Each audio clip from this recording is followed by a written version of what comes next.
그러니까 지분도 해결은 가능하다. 그런데 살 때는 좀 싸게 살 수 있겠죠. 지분은 아무래도 사람들이 좀 꺼려하니까. 네, 대출도 안 나오고 그러니까. 근데 사실 이건 어차피 대출 안 나와요. 18억이 넘잖아요. 그쵸? 15억 넘는 물건은 원래 대출 안 나오니까 어차피 대출 안 나올 거 조금이라도 저렴하면 좋죠. 아, 요거는 개인적으로 제가 아까 용적률 인센티브에 대해서 말씀드렸잖아요. 일기 신도시가 5개가 있잖아요. 네, 분당 있고 일산 있고 평촌 있고 삼본 있고 상동 있고 뭐 그런데 사실 가장 사업성이 높은 곳은 분당이겠죠. 네, 그거는 뭐 틀림없는 팩트니까 사업성은 분당이 가장 좋다고 생각하고 그러면 재건축이 분당에도 언젠간 될 거 아니에요. 그럼 되는데도 순서가 있다고 생각합니다. 대체로 그 순서는 어떤 순서냐? 대부분은 지어진 순서예요. 지어진 순서. 그러면 이게 궁금하지 않으신가요? 그럼 분당에서 가장 먼저 지어진 아파트는 어디일까? 뭐 이런 거 안 궁금하세요?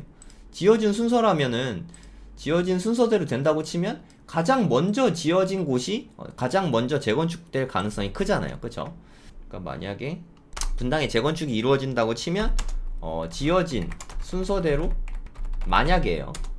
재건축 된다고 치면 가장 먼저 지어진 아파트는 어딜까? 네, 이게 바로 시범단지입니다. 시범단지. 시범단지는 서현역 주변에 있어요. 여기 다 써있지 않습니까?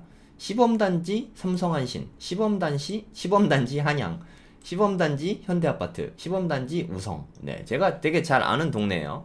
제가 사업을 처음 시작한 게 여기였습니다. 뚜레쥬로 써있는 여기에서 가장 처음 시작했고 두 번째 한 데는 여기였고 제가 상당히 친근하고 잘 아는 동네예요. 그러니까 요 동네에서 제가 봤을 때 제일 좀 좋은 곳은 여기 시범 삼성 한신 아파트 여기 쪽이지 않나. 네, 저는 그렇게 생각합니다. 여기는 좀 되게 작죠. 네, 세대수가 너무 많아요. 여기 임대 아파트로 시작했던 걸로 알고 있거든요. 그래서 좀 되게 작습니다. 여기는 전반적으로 좀 큰 것도 있긴 한데 저것처럼 뭐 이렇게 완전 소형들은 많진 않아요. 물론 이게 대형 평수가 좀 있어서 대형 평수 가지신 분들이 좀 반대를 할 수도 있습니다. 뭐 그럴 가능성도 있지만 하여튼 제 생각에는 시범단지 삼성한신이 분당에서 만약에 재건축이 이루어진다고 하면 첫 테이프를 끊는 게 자연스럽지 않을까 생각합니다. 이제 건축연한도 30년이 넘었거든요. 이 정도면 좀 해볼 만하지 않나. 그래서 저는 하나만 가져라 하면은 물론 돈이 없어서 못 갖고 있지만 하나만 가져라 하면은 저는 여기를 택할 것 같아요. 뭐 서현역도 저는 개인적으로 되게 좋아하고 여러모로 입지적으로도 좋아서 시범단지 삼성한신 아파트가 분당에서 제일 괜찮지 않나 하는 생각을 개인적으로 좀 하고 있습니다. 그런 곳에 나와 있는 네, 그런 아파트예요. 물론 용적률은 200% 약간 안 돼서 용적률이 좀 많긴 한데 얘도 마찬가지로 뭐 용적률 인센티브 받을 수 있는 거죠. 여기서부터 500m 한번 재볼게요. 500m 재면은 그래도 뭐 거의 다 들어가지 않습니까? 여기 쪽은 좀 안 들어가긴 하지만 반 이상 들어가면 네, 역세권 아파트로 쳐주거든요. 한 반 정도는 들어가는 것 같은데. 네, 여기까지니까 반은 약간 넘는 것 같아요. 그쵸? 네, 그래서 여기는 인센티브를 받을 가능성이 좀 있지 않나 그렇게 생각이 됩니다. 처음인데 인센티브 주겠죠. 사업성 높여야 첫 사업이 좀 잘 되겠죠. 그리고 이번에 그 윤석열 정부가 일기 신도시도 되게 해주겠다고 예전에 이야기했었으니까 네, 그 말 쏙 들어가자마자 여론이 되게 안 좋았잖아요. 그래서 다시 해줄 가능성이 저는 꽤 있다고 생각합니다.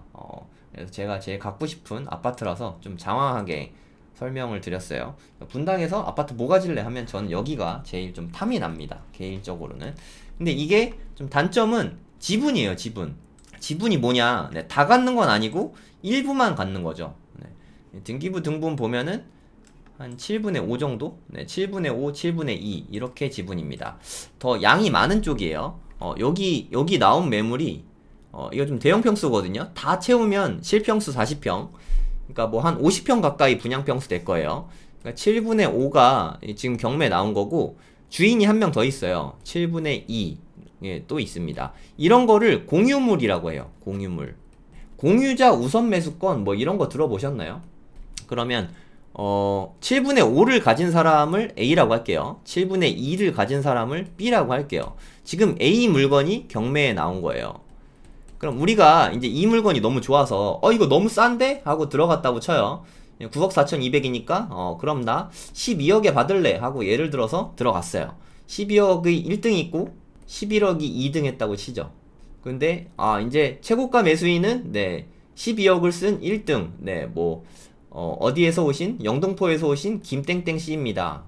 그래요. 김땡땡씨가 이게 낙찰을 받았어요. 그런데 이제 이거 공유물이니까, 그러니까 지분 물건이니까, 그럼 집행관님께서 말씀하십니다. 공유자 우선 매수권 신청하실 분 계십니까? 라고 물어봐요. 이제 B가 손을 듭니다. 손을 들고 잠깐 합니다. 그리고 여기 보증금이 9,429만원이잖아요. 이 돈을 꼭 갖고 와야 돼요. 이분이 이걸 받고 싶으면 이 돈이 현장에서 없었다. 이분이 현장에 없거나 이 돈이 현장에 없다. 그러면 이분이 뺏어갈 수 없어요. 하지만 이 공유자인 이 B가 현장에 있으면서 9,429만원도 수표로 찾아왔거나 현금으로 이만큼 찾아왔으면 뺏어갈 수 있어요. 얼마에 뺏어가냐? 1등이 쓴 금액 그대로 12억에 뺏어가게 되는 겁니다. 이게 공유자 우선 매수권이에요. 무시무시하죠?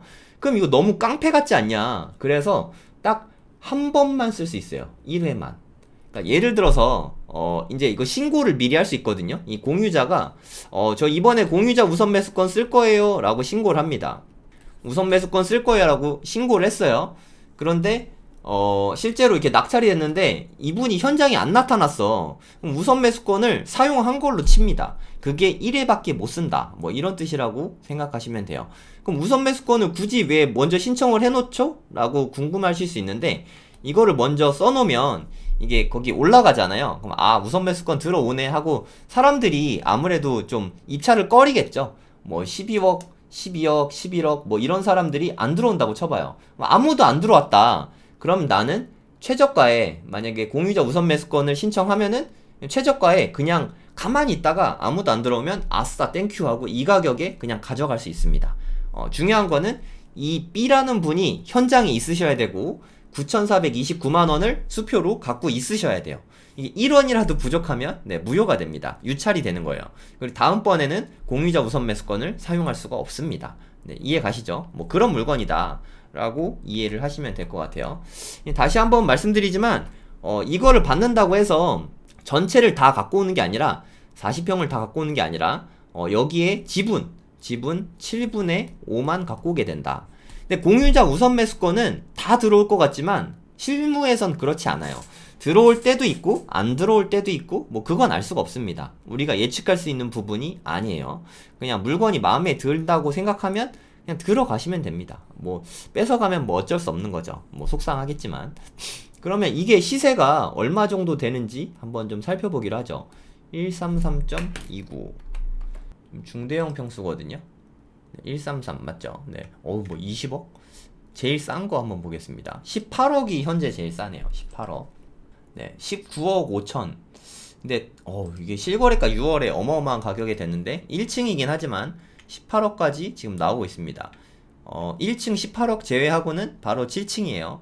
그러면 그냥 18억으로 할게요. 1층이라서 좀 디스카운트 된 거긴 한데 그냥 그렇다 치고, 그러면 1층 물건이 18억. 그러면 시세를 18억으로 잡겠습니다. 그냥 편의상. 그럼 18억에 7분의 5를 한번 계산을 해보자는 거죠. 그럼 12억 8천 정도 됩니다. 그래서 여기 보시면 한 13억 4,700 정도로 돼 있죠. 18억은 사실 제일 싼 거니까 한 19억의 지분으로 계산한 것 같아요. 이해 가시죠? 그러면 18억으로 계산해도 13억이 좀 안 되는 수준인데 현재 최저가는 한 9억 5천 정도 되잖아요. 그쵸? 그럼 내가 만약에 9억 5천에 받았다 칠게요. 참고로 지분 물건은 대출 받기가 좀 많이 어렵습니다. 참고로 기억하세요. 9억 5천에 낙찰을 받았다고 쳐요. 이게 전부 다가 아니죠. 7분의 5만 받은 거잖아요. 그쵸? 그래서 또 누군가 B죠.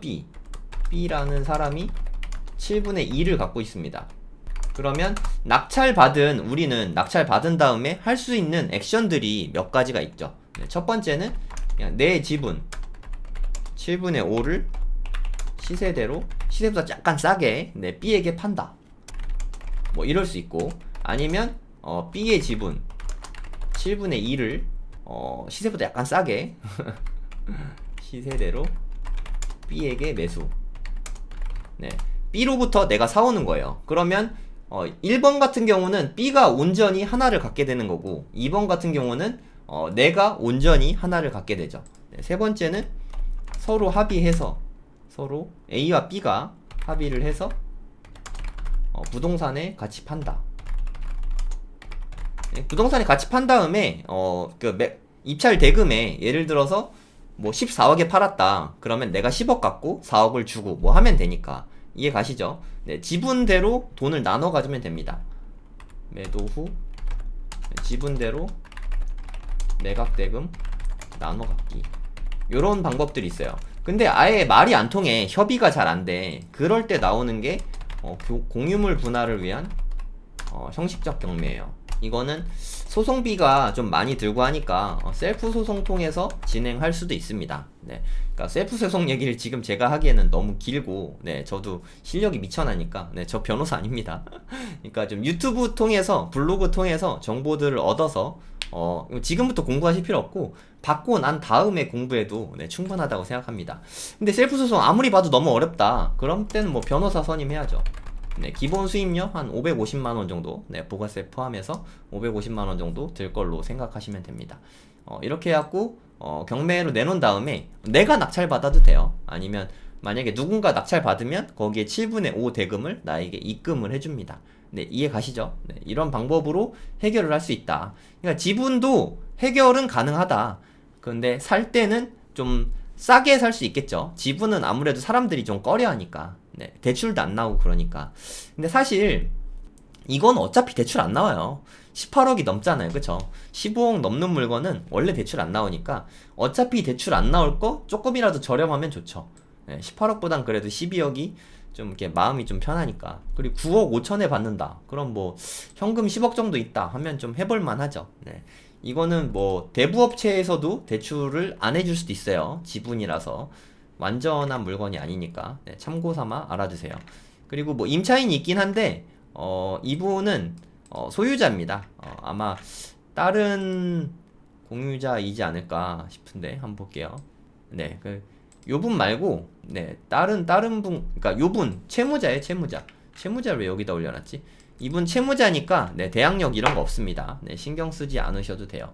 그게 이 말이에요. 차외 기일부터는 우선권이 없음. 네, 아까 제가 설명해드린 공유자 우선 매수 신고가 네, 그런 거라고 생각하시면 됩니다. 네, 참고삼아 알아두세요. 법정 가면 많이 나오는 얘기입니다.